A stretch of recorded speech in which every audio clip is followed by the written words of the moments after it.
Bem, bom dia a todos e todas. Eu gostaria de primeiro agradecer o convite para estar falando aqui para vocês nessa abertura, né, do evento. Ele continua. Eu trouxe alguns dados, eu acho melhor a gente, quando falar, eu que trabalho com informação, eu não teria como não falar usando informação. Eu sou diretora de doenças e agravos não transmissíveis, promoção da saúde, informação e análise epidemiológica. Então, é um departamento bastante grande que é responsável por duas grandes bases de dados e sistemas de informação que são populacionais, que é o sistema de mortalidade e o sistema de nascidos vivos, e um sistema de notificação de violência. Vou pedir para... Você podia colocar minha apresentação? Eu só queria falar muito rapidamente, porque nós temos tempo curto, sobre a situação... Opa. A senhora pode facilitar. O primeiro é laser, Tá. o do meio avança e o de trás volta. É só apontar para ele aqui. Tá bom. Bem, rapidamente falar sobre a situação do câncer no Brasil.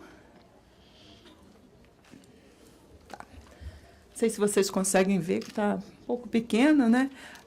Mas, como já foi falado, né, o câncer responde por 12% das causas de óbitos no mundo.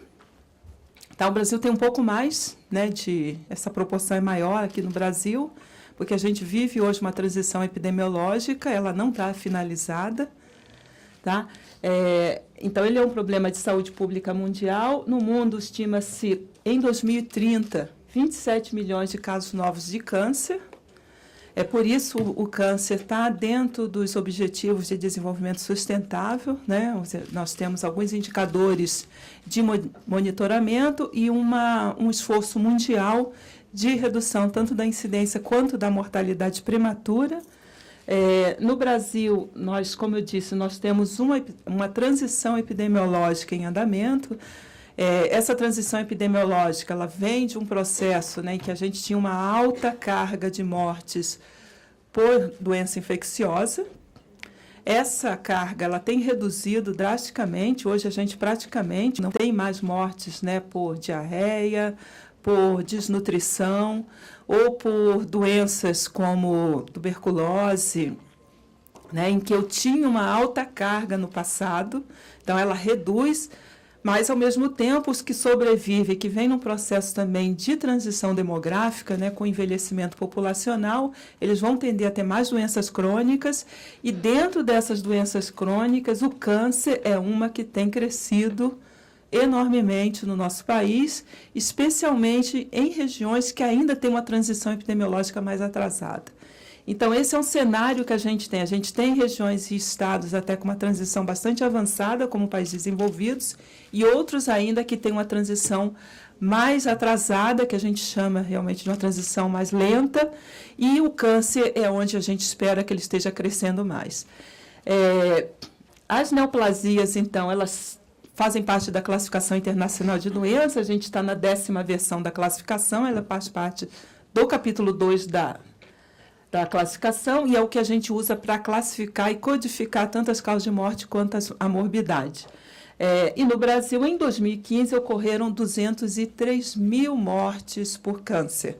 Se o INCA coloca que são 600 mil casos novos ano, nós temos 203 mil mortes ano também, o que é bastante grande, o que responde por quase 20% da nossa mortalidade. Então, a gente tem uma carga muito grande de câncer e a gente tem uma carga maior que vários outros países no mundo. Não vou ter tempo para mostrar tudo, mas pelo menos um pouco do cenário, né, nosso em termos de números. É claro que as regiões mais populosas eu vou ter mais mortes, mas mesmo se eu considerar que eu tenho...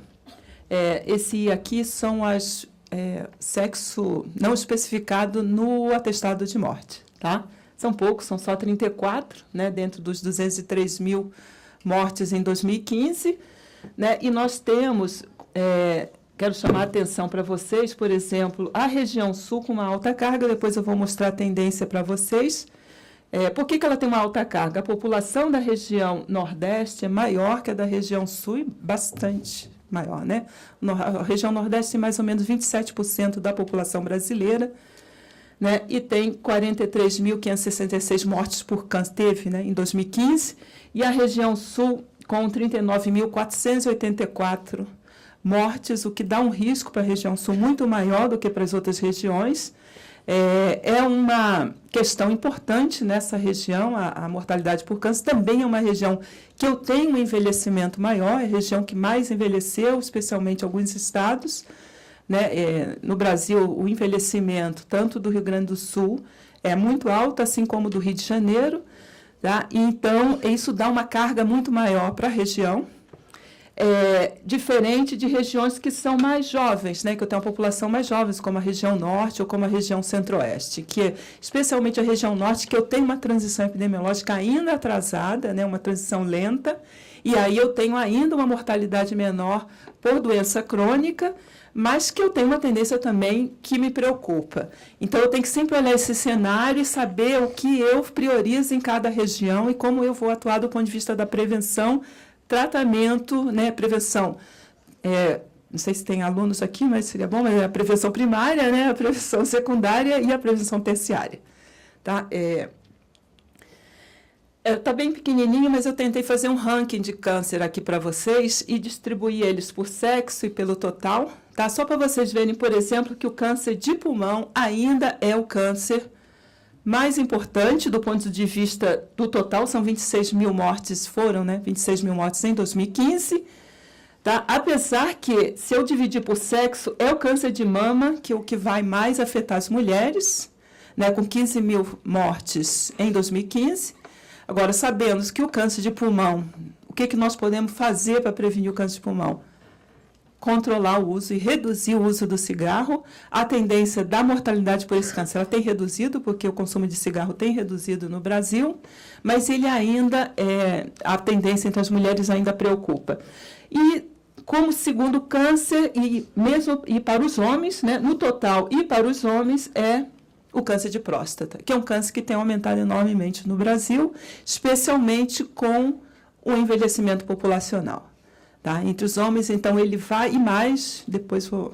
Se a gente olhar as taxas de mortalidade por câncer entre homens e mulheres, as taxas de mortalidade entre os homens são muito maior que entre as mulheres. Por exemplo, o risco de morte de um homem por câncer, em geral, é de 106 por 100 mil. Então, em cada 100 mil homens, 106 morreram por câncer em 2015. E entre as mulheres, essa taxa é de 90 por 100 mil. Então, eu tenho mais mortes entre os homens que entre as mulheres.